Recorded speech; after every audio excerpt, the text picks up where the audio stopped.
Well, this is not ideal. I don't know what the highway is like, but I hope it's not terrible.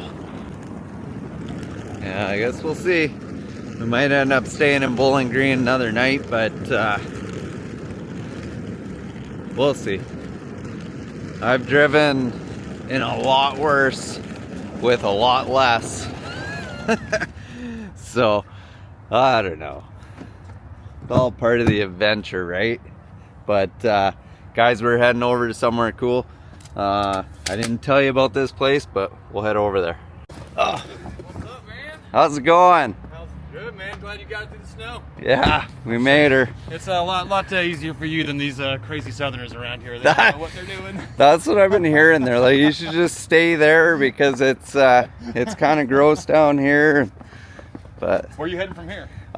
So Atlanta. I got to get to Summit Racing was kind of the plan. So heck yeah, man. Let's get this garage door open here and we'll get the car inside and we'll do everything, man. Sounds good. Oh yeah, come on in. So guys, we're at RC Components. Wow, this is awesome. There's some cool stuff here. So I didn't tell you guys where we were headed just because we wanted to make sure kind of everything lined up, but we got some cool stuff planned for the car. And we talked with RC at PRI, I guess it was, twice. And this year he's like, hey, you didn't call me. And so we went and talked. We got something in the works. So we're going to get the car unloaded and they're going to measure it for some custom wheels. Okay, guys, so we got her unloaded in here. So we're getting it measured up. So once we put the Pro Charger on this, we're going to need some beadlocks. So we got some beadlocks that are in the works. And they're pretty badass. They are. I've got a surprise for you, and after the tour, you'll see the surprise. Awesome. It's pretty rad. Oh, it sounds good. Well, let's go see how these things are made. Well, let's do it, man. I guess basically, man, the best way to do it, we'll go forward to backward because everything starts as raw material in the back of the plant and works its way forward. Sounds so good. We're here. That's how it works. Everything makes its way up to the front to get put together. Once we have every piece of every wheel that's ready, you know, it comes up here to get assembled. And when you're looking at some beadlock rims, the one thing I like to show everybody about how they're assembled that kind of sets us apart. See these little tabs right here? Yep. On the wheel centers, they have the cutouts as well. Oh, okay. So when they fit in, they lock in there together. So when the torque is on, it is not just on that hardware. It's not on the bolts. It's on the material. Right. You know, so it's ultimately way stronger as far as that goes. That's wicked. When they just locked in together. But that's the finished product. It takes a lot to get to that right there. Yeah. But yeah, no, I mean, it's not just the car race wheels. You know, the business started in 1989 making drag race motorcycle wheels. Okay. And then from there doing the custom, more fancy motorcycle wheels. And from there, I'd say we've been in the game for probably about 8 years now doing the drag race wheels. Awesome. It's just taken off like crazy, but you know, it was all started with the motorcycle stuff. And it was all when the boss needed wheels for his drag race bike and got a half a order and it was incorrect, and he said, I think I can make my own. And he just happened to know the right guy in Southern California. He knew Boyd Coddington. Oh, okay. Boyd Coddington helped him with his first set of wheels. All started out here. Yeah. That's wicked. That was in Santa Barbara, California. And sure enough, the first time at the track, people were like, where'd you get those? Can I get some? Can I get some? And went to that V-Twin Expo with them, and it just blew up from there. That's awesome. Yeah, we were actually the first company to make like matching brake rotors and matching pulleys for motorcycles. Oh, okay. You know, the first spinning wheels on a motorcycle, that was us. First spinners. Yeah. That's wicked. Yeah, just go out this way, man. The one thing that I think really sets us apart from anyone else, like time-wise and being able to control the processes, is this room right here, man. This is our chrome room and anodized line. Okay, so you do everything in-house. We sure do. Yeah, these are some of the beadlock barrels that are getting anodized right now. Awesome. But yeah, check this out. About 3 hours. It goes through every tank all the way down through here. But when you're chroming the aluminum, you gotta put in the zinc because the zinc will adhere to the aluminum. Right. Then you go with nickel because the nickel will adhere to the zinc, and the chrome will adhere to the nickel. So that's a big process to go through. I'll tell you one of my favorite trivia questions when I bring student groups through here is I always ask them what color chrome is. You know, they always say silver, whatever. But chrome's actually clear. And I didn't know that until I worked here. It's always the nickel that you actually see the silver. But yeah, chrome's clear. I didn't know that till I worked here. Yeah, around the corner, this is the anodized line. Anodized aluminum, same deal. Takes about 3 hours, but this is some of the most intricate part of the whole place. You know, if the pH balance is off in this tank, or the temp is off on this tank, or the sludge in that tank is off, it will throw off the chemical balances, and it's absolutely crazy. So this takes a lot of diligence in this room, but when you do it right, it pays off for sure. Yeah, for sure. Yeah. Awesome. We do like lots of work for these guys. We like to help a lot of the local companies that do car parts. We do a lot of anodizing, polishing, stuff like that for anyone local, you know. But there's Bowling Green's a hotbed for hot rods, that's for sure. Well, that's what I heard. Every little imperfection has got to get polished off. It's dangerous and it's dirty, but it's definitely important, man. But Jevron's been at it for a while, and he's pretty badass at it. But yeah, all I can say is just imagine these wheels going bucks are spinning about 6,000 RPMs. You can hold the piece on it as it goes, but it can be extremely dangerous too, you know. Ready to get polished. That's, you know, I know you saw them at PRI. That's basically how they start out, right there. Okay. And then we've got a machine in the backspace and everything, but this is one chunk. That's how it starts. So these start out as a billet piece, and you guys machine them down to this. Well, we pay for the tooling for the blanks. We get the blanks in like this. Oh, okay. And then it gets machined from there. Okay. But you know, like with the growing horsepower, everything out there, no matter what wheel it is, if you really look at it, slow it down, it'll flex. Everything's flexing. And that's just going to keep happening with the higher horsepower we're making. That's why these are so important. You know, we've got the F5s and the 16-inch, and now in a month from now we'll be having our 15-inch monoblock. Okay. So those are going to be 15 by 10 up through 15 by 15. Nice. All one piece in all of our designs. So that's wicked. I mean, the strength is where it's at. You know. Yeah.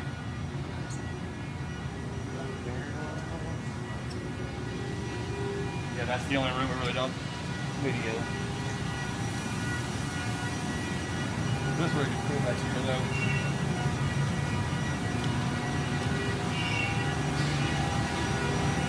though. So it's pretty cool. All of the last two places we stopped at, big old machine shop, and this place no different. So we're gonna check out some of the machines it's a lot of the same machines between Blueprint and Pro Charger. Like it's all CNC stuff, right? So yeah, well, we've got quite a few different ones for the different things that have to be done. You know, we've got Haas machines, we've got Akumas, we've got Pedals, we've got Doosan's.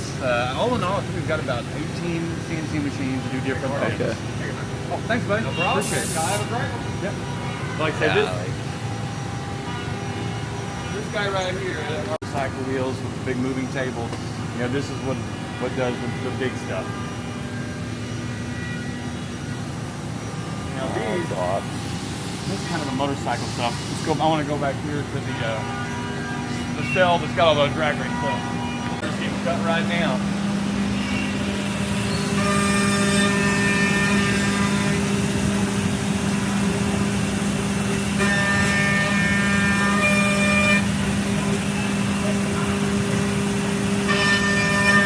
You guys seen a lot of this already, but I never get sick of this.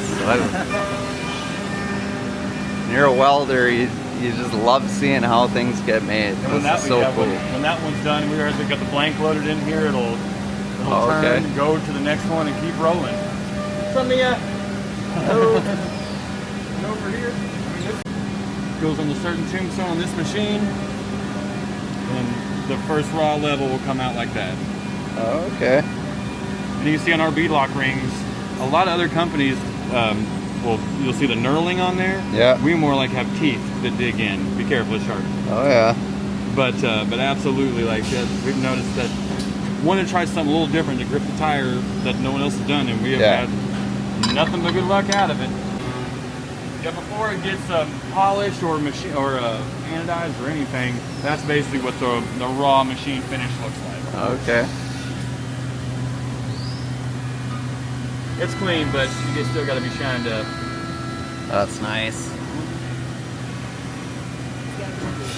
Yeah. Like on the motorcycle side, how fast some of the stuff works. For a motorcycle wheel, we'll cut the wheel, and depending on what your make or model, we put a different hub in it that's got the right bearings, the right flange to flange measurements, so it fits that motorcycle. So we're gonna have one of these for a left or a right or a front or a rear for every bike that we offer. But sure enough, this machine can take this and in about 10 minutes turn it into this. Nice. That's awesome. Yeah. You guys go through a lot of material here then. Yes. Well, you can see, like, look at these hoppers right here. We basically do have a full dumpster of metal chips, metal shavings every week. But making chips is making money. So yeah, that's right. But it is non-stop, full dumpster every week.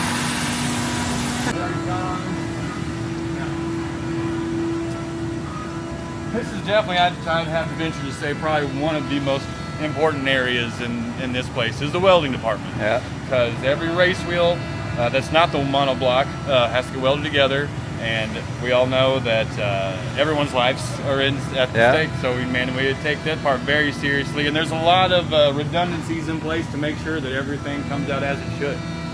For our rear comp wheels, we got, I think, like 8 different inners and 8 different outers. Say, like, that's the inner half of a wheel, and they're all different sizes. And so when we know what backspace you want, figure out which one of those go together. Those get welded together, and then the center will get cut out, and we can weld the beadlocks on. But that's where it starts off with, which ones have to go together first. And that's what gets done over here. Okay. But then as far as welding the beadlocks on, that's where the wheel can be as straight as you want. But if that beadlock is welded wonky, it's gonna move, it's gonna be very noticeable. Though you got, like I said, we have to have redundancies in place, like it's a nice weld. Oh yeah, everything. It's preheated. It's at the right angle. We've got some very good welders here, so you don't want to say you make it idiot-proof, but that's what you try to do. You want to minimize the chances of anything being incorrect. Well, how many wheels do you guys turn out a year? Oh my gosh, you would ask me that right now. Or I get maybe a week. What do you guys putting out a week? I can do that. I'd say, let's see, about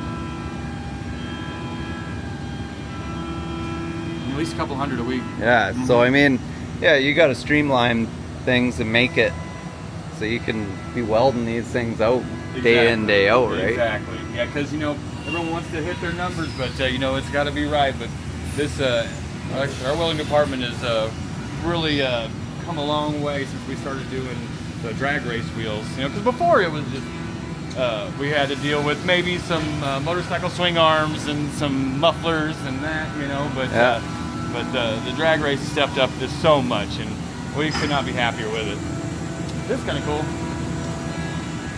One thing I can say is that even all of our forgings are made in the United States. Okay. Like these here, that's how they see how that's about half and half. This is unfinished. That's kind of how it comes to us. Oh, okay. And it goes on this VTL machine, and we cut the bead seats and make it to where the blank's ready to go. But it's wild seeing that happen. Imagine this like 2 to 3 story furnace that you put a block of aluminum in about that big, and it just stamps down, makes a pizza pie, and then spins crazy. It can turn a block like this into something like that in it takes like 5 seconds. That's wicked. Insane. That would be cool to see. But that is one thing people love to know. Like our blanks are made here. We do everything else under one roof. So I mean, they are made in America. That's awesome. I love it. Material. Work through all the processes we've seen to make some of the most gorgeous wheels you ever seen. Well, I was absolutely drawn to them the first time I seen them, and then when you're like, you should put some on a car that you're doing, and we hadn't fully decided on what we were doing yet, and then seen you this year, and I was like, yeah, I think we need to make it work. So. Yeah. Well, when I seen you, I was gonna get one or two answers. I did something else, or I'm ready. So I had to go after it. And this is Sean right here. It's even nice enough to wait to start tearing your car apart till you were around. Normally I'm not. Oh yeah, Sean, me Sean. Nice to meet you. S-H-A-W-N or? A-U-N. A-U-N. Okay. Yeah. I'm an A-W-N. Okay. Well, that works as long as it's not S-E-A-N. Right. Yeah, no that's right. scenes in this. Yeah, that's right. You can't trust him. Yeah. Right. I'll be right with you. All right, cool, man. Well, I'll tell you what, we'll meet him over there, but before we do that, let's walk up front, because I got something I want to show you. Awesome.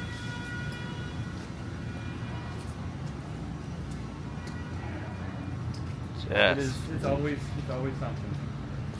We try to come out with the new stuff. But I'm gonna tell you what, That is sick. we've had this wheel designed for over 15 years, probably over 20 years now.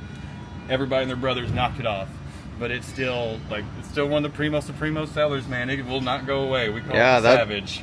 That's awesome. Let's it looks like it's moving, just sitting there. Right. It's funny, I always say, like, we got to come out with new designs every year. I always make jokes about reinventing the wheel, but it's literally what we're doing. I'll tell you what, if you want to hang out right here, maybe check out the history of our company. Sounds I'm going to good. grab something for you. Hey. How's it going?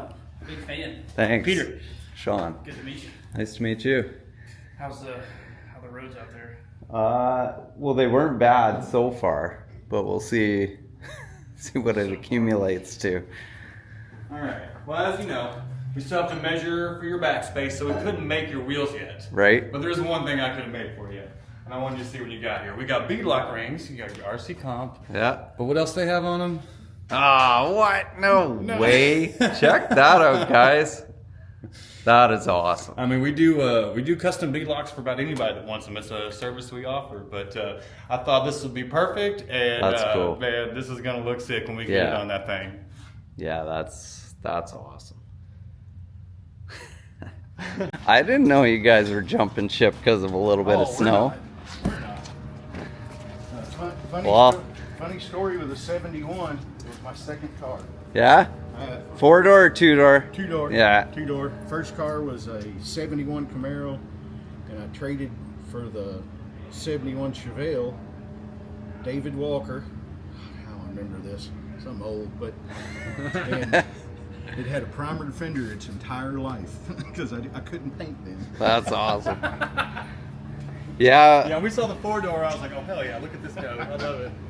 Well, it's funny, right? Like, I don't meet a lot of people that have had they've had the 4-door, but the hard top, like, it's actually a fairly rare car. Like, I mean, everyone used these for parts cars, right? They were all vinyl top, right? No, this is original the way it is. Really? Yeah, it wasn't vinyl. And you're right, because the frame's the same. The frame is 4 inches longer. Is it really? Yeah. Now that I didn't. I found that out because I was trying to, when I was doing the framework on it. So like I got like 100 hours in the frame, and all the kits that are offered through the different companies wouldn't fit the 4-door because of that 4 inches. So I was like, you know what? I'm a welder, so I just got on Google and I looked at what the SS frame looked like, and I went and made my own. Oh, that's awesome. Yeah, that was, you know, I drove that car, you know, all through high school, like, you know, with mine. I mean, I'm a diehard Chevy guy, and everything I own now is a Chrysler, powered by a Chevy. Yeah. Yeah, I got a 70 Challenger, but you know, a Dodge Dually. You know, it's a diesel, but Yeah. you know, still, it's like, how's that happen? Yeah. You know, I've had Camaros and you name it, like everything under the sun. That dually of yours will never do. Going south from here, if you can get through Nashville, you'll be fine. Yeah. That'll be the real. That'll be the fun part. They lose their minds in bad weather. Yeah. And I'm not exaggerating. So what we're doing here, guys, is we have a professional that's going to measure these wheels, like everything I need for back spacing, and so we can fill this tub up with those are 275s, and we want to put 315s on. So those ones are tight to the outside lip, but there's still room on the inside. So I just don't know how to measure it all. So We're gonna show you and everybody else watching too, so that'll work out. Perfect. Educational. Like I said, when we were at Pro Charger, this is like a dumbed down the redneck version of how it's made. Yes. That's what we're doing. That's it. 1/2 inches. Here, I'll show you. Your backspace is always from the outer edge of the wheel. Okay. Whether it's if it's a beadlock wheel, it's the outside of the outer beadlock, and you measure to the bottom. As you can see, we're 3.5 inches. Okay. And that's from the mounting flange to this right here. That's your true backspace. Okay.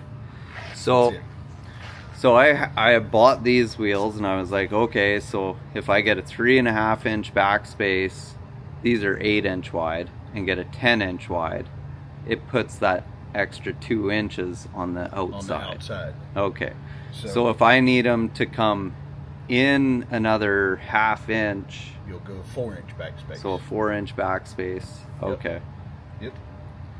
And that's that's a big thing that is a misconception, but that's how you move the wheel around. Okay. Is you can do exactly the math you just did. Okay. Exactly. That's it. So I was kind of right, I guess, but Your thinking was right. yeah.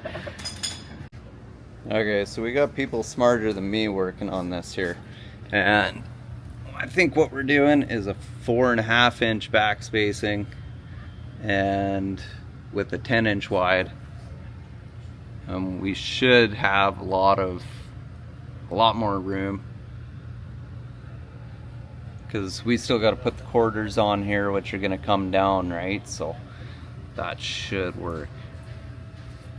Oh, there we go. We got a big tire. We're gonna see what it looks like. It's on a. So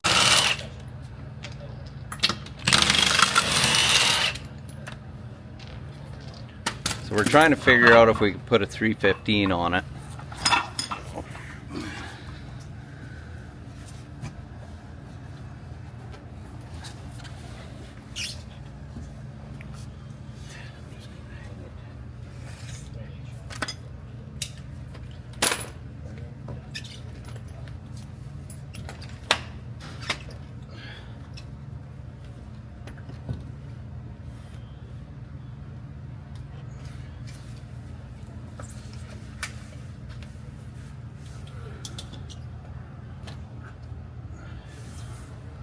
Yeah, I think so.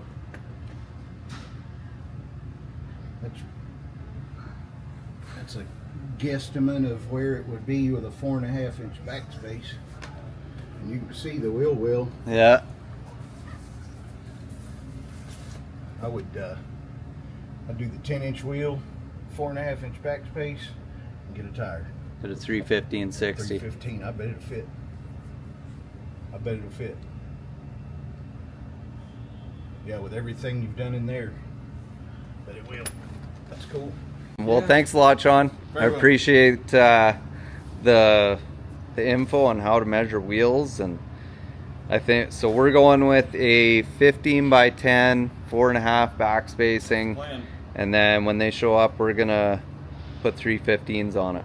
I'm gonna put some big old wide ones like that, That's right. and we'll see if they fit. If they don't, we'll probably go with 29 1150s, but that takes us out of a 28 class. I'll just grind the numbers off. And one thing we know for sure is it's gonna look sick. Yeah. Yeah. Yeah, guys, yeah. So we're gonna have some RC components on here with the Nooo Waaay beadlock rim in the back. Still undecided if we're doing 15-inch or 17-inch. We'll figure that out here, but man, this car needs to get washed. RC components. Man, I'm so excited for those wheels. They're gonna look pretty good on the car, and especially when we get the car painted and everything, it's gonna look even better. But we're getting some snow here. Like, what is this? I didn't think it snowed like this down here, down this way. But we're gonna I'm gonna get out on the highway, see what the highway is like. I'm told that Nashville is kind of the place that things are gonna get ugly at. So I've drove in some bad weather, but I got a real nice trailer. I got a cool car. I got myself. I gotta think about that too. I don't want to risk someone running into me. So I don't know. I got 5 hours down to Atlanta. If it's gross weather, it's probably 7. Decisions. But thanks for following along this video.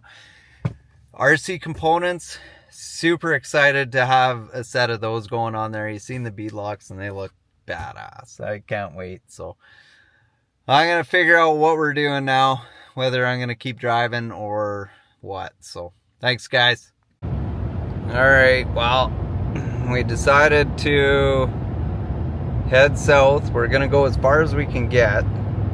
So we're in Tennessee right now. Tennessee? Yeah, I think so.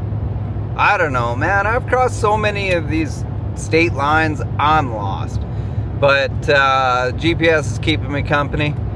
We're gonna go until the snow is accumulating. I don't think we're gonna go through the mountains or whatever north of Atlanta tonight. I don't want to get caught in that pass at night, so I'm gonna just get on the south side of Nashville, I think, and then I'm gonna pull over, get myself a nice warm room, and take her easy for the night. Hopefully the plows have all this sorted out by tomorrow. Hopefully we're not snowing again tomorrow, and we can hit those mountains. Had a lot of people say that, like I'm used to driving and stuff like this, but I don't know. It's other people a guy's got to worry about. So we pulled over into Murfreesboro.